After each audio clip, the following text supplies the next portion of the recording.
Je m'appelle Jules Chiffard Caricaburu, je travaille à l'Office français de la biodiversité depuis quelques mois comme ingénieur expert écosystème de montagne et je vais vous parler du STOM, donc le suivi temporel des oiseaux de montagne, l'adaptation du stock EPS à la montagne sur lequel je suis investi avec les personnes dont vous pouvez voir le nom en bas de cette diapositive depuis une dizaine d'années.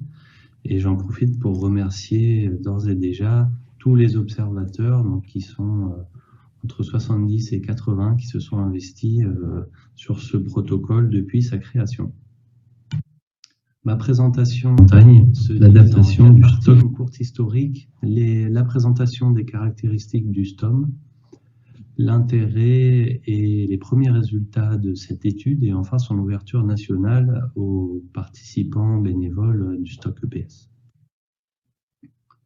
Donc ce travail commence en 2012. Il existe déjà une adaptation du stock EPS à la montagne qui s'appelle stock montagne. Son adaptation, en fait, c'est de transformer un carré stock où 10 points d'écoute sont tirés au hasard en un parcours. Et ce parcours est composé de points dont chaque localité est définie par l'observateur. Ce stock montagne, il est difficile à valoriser à l'époque, déjà à cause d'une grande complexité des paysages suivis. Je vais vous l'illustrer. On a 4 grands types d'habitats avec 4 communautés d'oiseaux différentes. Donc là, c'est une illustration des paysages agricoles montagnards de type bord, souvent des mosaïques très riches. Des forêts mixtes. Un peu plus haut, des forêts largement dominées par les conifères. Et encore un peu plus haut, les pelouses ou milieux ouverts d'altitude. Donc 4 grands types d'habitats et 4 communautés d'oiseaux. Je vous avais mis quelques images aux évolutions potentiellement très différentes, voire opposées. Donc, ce qui veut dire que pour suivre l'ensemble du paysage montagnard, il nous faudrait finalement un échantillon suffisant pour suivre 4 communautés en parallèle.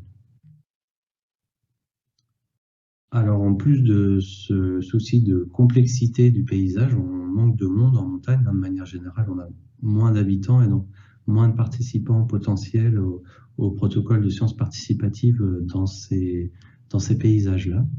Et puis, les parcours choisis posent problème aussi, puisque si on me demande de suivre les oiseaux pendant les 10 prochaines années sur un site, je vais choisir un site sur lequel je pressens qu'il va se passer quelque chose ou que j'apprécie particulièrement pour la quantité d'oiseaux qu'il y a à l'instant où je le connais. Ce qui va poser des problèmes quand on va chercher à interpréter finalement les données à l'échelle nationale. Donc en 2012, on constate aussi une grande motivation des parcs nationaux de montagne pour disposer d'une étude adaptée. Donc ce travail va commencer à ce moment-là, donc par une collaboration principalement entre le CEF-CNRS, donc Centre d'écologie fonctionnelle et évolutive à Montpellier, le CREA Mont-Blanc, Centre de recherche en écologie alpine, et les parcs nationaux de France. Donc, je vous présente là les caractéristiques du STOM, échantillonnage et protocole définis à partir de ce travail instauré en 2012. Pour faire face aux problématiques que je vous ai présentées, on va choisir de réduire la question. Alors, pourquoi réduire la question? On sait qu'en montagne, on ne va pas pouvoir mobiliser 10 fois plus de monde que ce qui était déjà en place à l'époque. Donc on va chercher à avoir des objectifs un peu moindres pour réussir à les atteindre. Donc réduire la question et bien sûr introduire de l'aléatoire, puisqu'on n'en avait pas dans le choix des points d'écoute. Pour réduire la question, les parcs nationaux choisissent de se focaliser sur les milieux ouverts d'altitude. Ils pensent à juste titre qu'ils sont les mieux placés pour faire ces suivis dans des milieux très inaccessibles qu'eux connaissent très bien. Et on va définir un peu plus précisément la zone de travail, donc entre 1800 et 2800 mètres, dans des pentes inférieures à 30 degrés, ça c'est des raisons de sécurité, et dans des habitats avec moins de 10% de ligneux supérieurs, donc des arbres, ce qu'on va pouvoir estimer assez bien avec la télédétection. Les sites de suivi seront tirés aléatoirement dans l'ensemble des zones favorables au développement de 10 points d'écoute. Enfin, les points eux-mêmes sont tirés aussi aléatoirement dans l'espace. Voici des illustrations de ce travail. Donc à gauche, vous avez une cartographie mise en place dans le parc national des Écrins. La zone favorable sur critères d'altitude et de pente est en rouge. Les sites potentiels de suivi sont en blanc. Alors, un certain nombre d'entre eux ont été éliminés pour des questions d'accessibilité, etc. Et puis, on va tirer au sort dans l'ensemble des sites potentiels, les zones que l'on va suivre. À droite, on est maintenant dans les réserves catalanes. Vous avez un site de suivi, donc sélectionné, dans lequel on a tiré un certain nombre de points. Vous voyez qu'il y en a beaucoup plus que 10. Donc, l'observateur reçoit cette carte et on lui suggère de réaliser les 10 points orange. Ça va rarement être faisable comme ça en une matinée. Donc, il va supprimer certains points orange et les remplacer par les points rouges qu'on appelle les points de secours pour constituer un parcours faisable. Vous avez le lien pour le protocole en bas de cette diapositive si vous voulez plus de détails.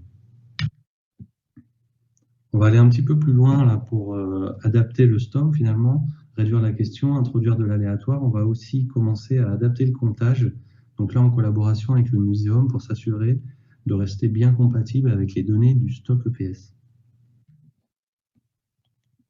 Une caractéristique principale du STOM, c'est qu'on va réaliser un seul passage sur le terrain. Donc là, on se sert de la synchronie qu'il y a entre toutes les espèces en montagne. La période favorable à la reproduction est très courte et donc les espèces sont bien synchronisées. On peut faire un seul passage, ça nous mènera en mai-juin. Donc on n'est pas à date fixe, on est en fonction du déneigement de chaque site. Ça nous permet de doubler l'effort spatial, donc le nombre de sites couverts dans l'espace. Et puis on va proposer aussi au parc de suivre certains sites sur un pas de temps de 4 ans. Ça, c'est un aménagement particulier au parc national. Une fois sur place, on va noter un certain nombre de choses qui ne figurent pas dans le protocole stock EPS, notamment le déneigement et l'indice de pâturage. Enfin, on va adapter la saisie pour ce qui est de la végétation. Donc là, vous pouvez voir la fiche de terrain pour noter les recouvrements de végétation. Donc on ne va pas fonctionner avec une strate principale, secondaire, etc. On aura des types de végétation ou de couverts, donc rochers, sols nus, herbacées, et puis des ligneux classés par ordre de taille. Et pour chacune de ces strates, on va noter un pourcentage de recouvrement. Notez que le total peut faire plus que 100, puisqu'on peut avoir du recouvrement vertical entre strates. Notre indice de pâturage, donc on a cherché à faire aussi simple que possible, puisque dans le cadre d'un protocole largement partagé, on va chercher à avoir des critères que tout le monde puisse bien partager, justement. Donc, il va varier de 1 à 3, cet indice de pâturage.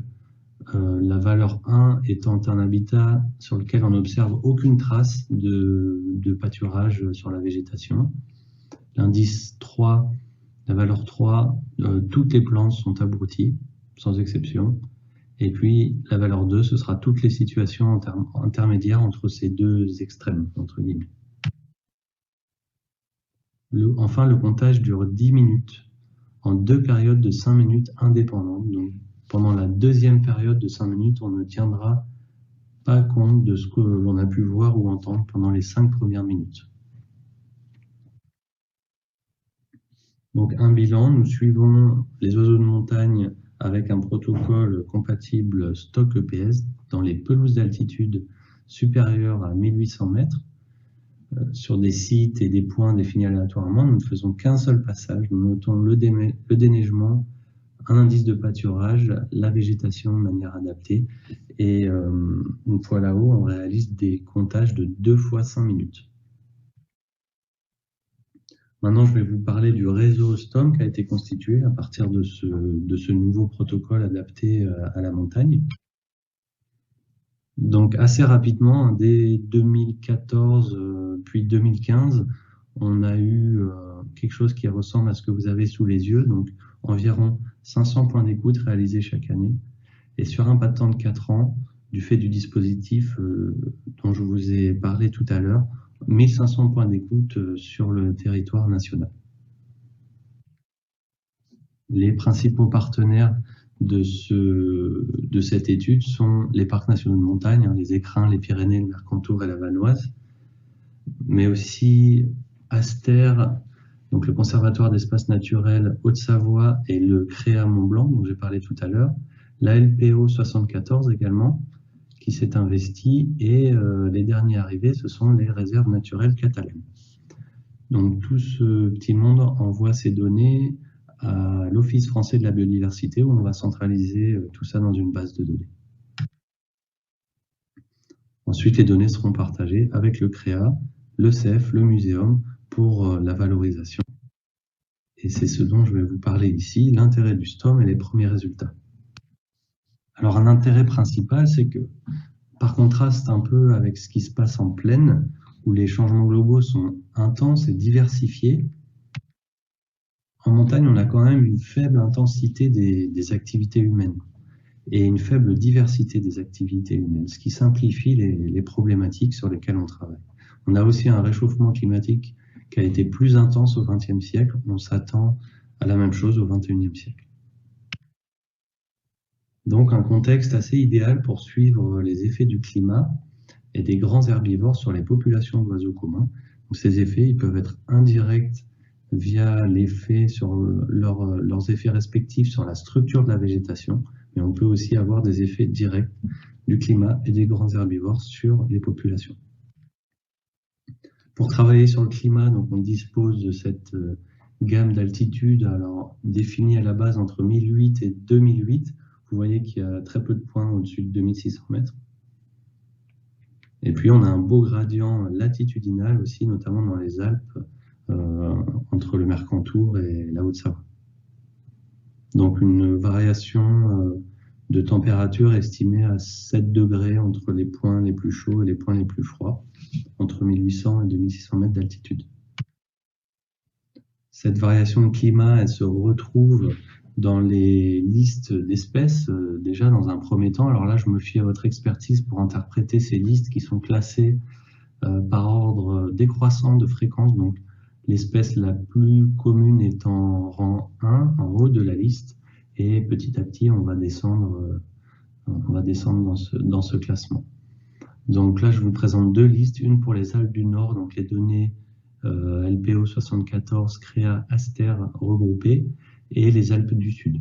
On a pris un seul comptage pour chaque point pour ne pas déséquilibrer les comparaisons. Et on distingue déjà beaucoup de choses dans ces listes, des effets climat et habitat pour différentes espèces. Ça, c'est la même chose, mais présenté un petit peu différemment. Donc là, les espèces sont toujours classées de la plus commune à la moins commune, mais cette fois de gauche à droite. L'espèce la plus commune étant le Pipis pioncelle, que l'on retrouve à gauche.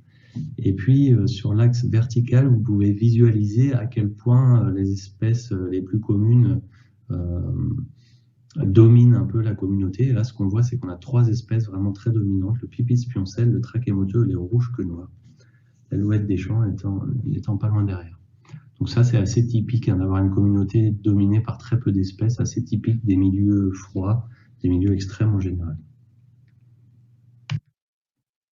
À l'échelle espèce, quand on cherche à expliquer les variations d'abondance, donc là pour le Pipis pioncelle, notre oiseau le plus commun, on va aussi avoir des résultats intéressants, surtout quand on cherche à explorer l'aspect indicateur des espèces suivies. Donc le Pipis pioncelle répond négativement à la présence d'arbres, malgré le fait qu'on en ait peu, entre 0 et 15%. On va avoir des abondances qui chutent nettement. On peut se l'expliquer par la présence du pipit des arbres qui est concurrent sur ces grands ligneux pionniers. Les rochers vont avoir un effet négatif, alors au-dessus de 50% de couverture. Avant, on ne sent pas d'effet. La production végétale, alors ça c'est une donnée qu'on ne mesure pas sur le terrain, qu'on infère à partir d'images satellites, à partir des infrarouges. Et la production végétale a un fort effet positif sur notre espèce. Et à l'inverse, il va éviter les points les plus chauds échantillonnés par cette étude. Donc une espèce intéressante pour les suivis à long terme, que ce soit les effets du climat, des troupeaux sur la végétation, on s'attend à des réponses. Je vous avais parlé justement de ces effets troupeaux. Voici donc l'effet de notre gradient d'intensité de pâturage sur l'abondance des oiseaux communs. On voit que les oiseaux communs ont tendance à être plus abondants dans les zones les plus intensément pâturées. Comment je me l'explique? Eh bien, à l'échelle de nombreux sites, finalement, ces zones intensément pâturées sont de surface relativement réduite et elles sont clairement utilisées en alimentation par pas mal d'oiseaux qui, par contre, auront des territoires et notamment des lieux de nidification un petit peu à l'écart, puisque vous vous doutez que ces zones intensément pâturées proposent très peu d'habitats de nidification. Et comme on a cette mosaïque, eh bien, on observe plus d'oiseaux dans les zones intensément pâturées. Et on peut aussi avoir un effet habitat, hein, c'est-à-dire qu'on a très peu d'oiseaux qui nous échappent au vu de la structure du micro-habitat dans les zones intensément pâturées. Nous avons aussi travaillé sur la détection des oiseaux, l'effet de l'heure de passage. Donc l'oiseau qui va répondre le plus nettement, c'est l'alouette des champs. Donc ça, c'est quelque chose de bien connu sur cette espèce qu'on retrouve en montagne avec une activité de chant la plus intense en milieu de matinée. Avec nos 2 périodes de 5 minutes, on a pu aussi explorer une réponse à la présence de l'observateur. Et donc en estimant des abondances par espèce, alors sur les 5 premières minutes et sur les 5 minutes suivantes, on en ressort 2 résultats intéressants, donc sur le trac émoteux et la fauvette babillard, qui ont tous les deux un comportement on va dire de timidité, c'est-à-dire que quand l'observateur arrive, on a moins d'activité de ces espèces, et puis au bout de 5 minutes, des oiseaux qui s'étaient peut-être mis un petit peu à l'écart, qui se remettent à chanter ou qui se remettent en activité. Donc on les mesure plus abondants. Enfin, je vais vous parler des variations temporelles des abondances mesurées par le STOM, donc qui est l'objectif principal de cette étude. Sur l'espèce la plus abondante, le pipit spioncelle, je vous présente à gauche les résultats à l'échelle nationale. Alors au moment où j'ai fait le graphique, je n'avais pas toutes les données 2019, hein, ces graphiques datent un petit peu. Par contre, je les avais pour le Mercantour, donc au niveau des années, on est un petit peu décalé. Donc à droite, vous avez la même chose pour le parc national du Mercantour. On ne va pas pouvoir tirer des tendances sur une si courte période, mais ce qui est intéressant là, c'est de voir la précision des estimations d'abondance que l'on va pouvoir obtenir. Et vous voyez qu'à l'échelle nationale, comme à l'échelle locale, pour une espèce aussi abondante que le pipit spioncelle, on a de bons résultats. La même chose pour le trac émoteux, avec une perte de précision localement. On voit aussi que l'espèce est plus abondante dans le Mercantour, comme on l'avait vu sur les listes d'espèces. Et enfin, j'ai voulu voir ce que ça donnait sur une espèce un peu moins commune, donc le bruant ortolan dans le Mercantour uniquement. Je ne vous présente pas les résultats nationaux, puisque l'espèce est tellement rare que les zéros écrasent complètement les graphiques. Et ce qu'on voit, c'est une précision qui augmente avec le temps pour les espèces stables. Alors quand je dis stable ici, attention, je ne parle pas de tendance stable, on ne conclut rien sur les tendances pour l'instant, mais c'est une espèce qu'on a de bonnes chances de retrouver quand elle est présente sur un point. Donc finalement, ces résultats nous disent qu'on arrivera à avoir des tendances nationales, mais aussi des déclinaisons locales intéressantes avec ce STOM. Autrement dit, bientôt un indicateur montagne, en tout cas, tout semble l'indiquer. Je vais vous parler maintenant de l'ouverture nationale aux bénévoles Stock EPS. Donc jusqu'ici, on avait un réseau de professionnels qui envoyaient, essentiellement de professionnels qui envoyaient leurs données à l'OFB. Et l'idée, c'est de s'appuyer sur cette étude existante et robuste pour monter aussi en parallèle un réseau de bénévoles qui viendra, vous allez le voir, compléter efficacement l'échantillonnage. On a d'abord travaillé avec la LPO sur cette limite basse d'altitude qui est de 1800 mètres et qui est en fait assez haute, en se demandant si on ne ratait pas une bonne partie de notre communauté en se limitant aussi haut en altitude. Donc on a choisi 2 espèces qui répondent à la température. On les voit baisser en abondance dans les Alpes du Sud. L'accenteur alpin disparaît carrément de la liste des 20 premières espèces dans le Mercantour. On a fait une requête sur Faune France et on a regardé les distributions altitudinales de ces deux espèces. Distribution altitudinale en été, je le précise. Et donc, ce qu'on voit, la barre jaune, c'est la barre des 1800 mètres. Ce qu'on voit, c'est qu'on a, pour les deux espèces, principalement pour le pipis pioncelle, une bonne partie de la population qui se trouve en dessous. Donc, comme ces deux espèces sont de bons indicateurs de notre communauté, il est pertinent de revoir un petit peu cette limite basse. Et donc, on choisit, dans le cadre de l'ouverture nationale, d'étudier les pelouses au-dessus de 1300 mètres, donc ce qui nous permettra de suivre cette communauté dans son ensemble et en plus d'augmenter énormément l'accessibilité des zones suivies avec le protocole STOP. En mars 2021 se met aussi en route un travail de cartographie sur le modèle de celui que je vous avais présenté, mais avec ce nouveau critère d'altitude qui sera fait à l'échelle nationale. Et donc, il sera accessible en téléchargement sur le site de l'OFP. Donc, avec cette nouvelle limite altitudinale, on s'attend à avoir des zones favorables au suivi, notamment en Auvergne et dans plein d'autres endroits. Alors, ce qu'il faut savoir, et ce qui est important, c'est que la saisie d'Enfaune n'est pas encore prête pour 2021. Cependant, il faut savoir que le STOM est assez difficile à mettre en place la première fois. Donc, vous avez une série de points, mais finalement, vous ne connaissez pas le meilleur parcours pour vous y rendre. Et vous n'êtes pas sûr non plus de la position finale. Il peut y avoir des contextes de morphologie du terrain qui ne vont pas être favorables à l'implantation du point à cet endroit-là, qui peut faire que vous le décalez sur le terrain. Donc, bref, au premier passage, on a du travail et on ne va pas pouvoir compter les oiseaux.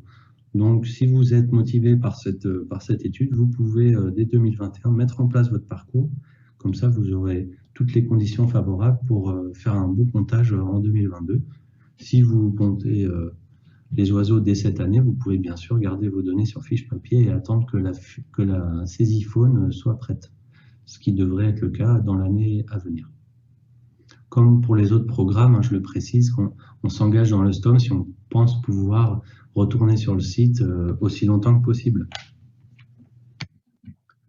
Voilà, je vous remercie pour votre attention et je suis disponible pour toutes vos questions. Encore un grand merci à toutes les personnes qui se sont investies dans le STOM jusqu'ici et on vous attend nombreux pour nous aider à étudier cette belle communauté d'oiseaux.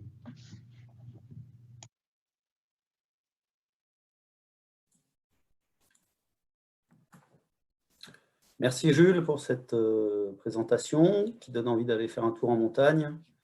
On va prendre rapidement deux petites questions. Une première sur le protocole. Est-ce que les deux écoutes de 5 minutes se font vraiment simultanément ou est-ce qu'on attend un peu entre les deux? Successivement, tu veux dire, est-ce que simultanément ce serait compliqué? Non, pas simultanément. Et du coup, alors on les fait vraiment à la suite, mais bon, on n'est pas des machines. Donc moi, par exemple, j'aime bien m'arrêter une trentaine de secondes pour vraiment oublier mon premier comptage et recommencer. On évite d'avoir 5 minutes d'écart entre les deux. Mais voilà, c'est successif, mais on n'est pas des machines. D'accord. Et alors, il y avait une question aussi sur la comparaison. En fait, tu as parlé du traquet-moteux, qui est une espèce qui est présente en montagne, mais aussi sur le littoral. Il y a le crabe à bec rouge. Il y a d'autres espèces comme ça qui sont présentes à la fois en montagne et dans d'autres milieux. Est-ce qu'il est prévu de comparer les tendances? Est-ce qu'il y a quelque chose qui va se faire pour comparer les tendances? C'est sûr que ça va être intéressant. Moi, je pense surtout du coup à la plus commune, c'est l'alouette des champs, qui a une tendance assez forte, je crois, en plaine. Et ce sera très intéressant de comparer ce qu'on a en montagne et en plaine. En montagne, c'est un peu tôt, comme vous l'avez vu, on n'a que 5 à 6 ans de profondeur temporelle. Ce sera quelque chose de faisable. Oui. Sur une espèce comme le crabe, c'est compliqué puisque c'est une espèce qui va énormément se déplacer. On n'est pas sur un oiseau territorial qui reste dans les 100, 200, 300 mètres autour de son nid. Ils vont beaucoup plus bouger, ce qui va poser beaucoup plus de problèmes à l'interprétation. Mais sur les petits passereaux territoriaux, c'est pourquoi est conçu le stock, ça va bien marcher. Ok. Et Après, des pronostics sur le... Pardon. vas-y, vas-y. Ouais, sur le traquet moteux, la personne se demandait sur les tendances en montagne. Alors, pareil, on peut pas on peut rien interpréter pour l'instant, mais d'après moi, au vu des transformations actuelles, donc réchauffement et intensification locale des conditions de pâturage, on serait plutôt sur un pronostic positif en montagne, mais ça n'engage que moi.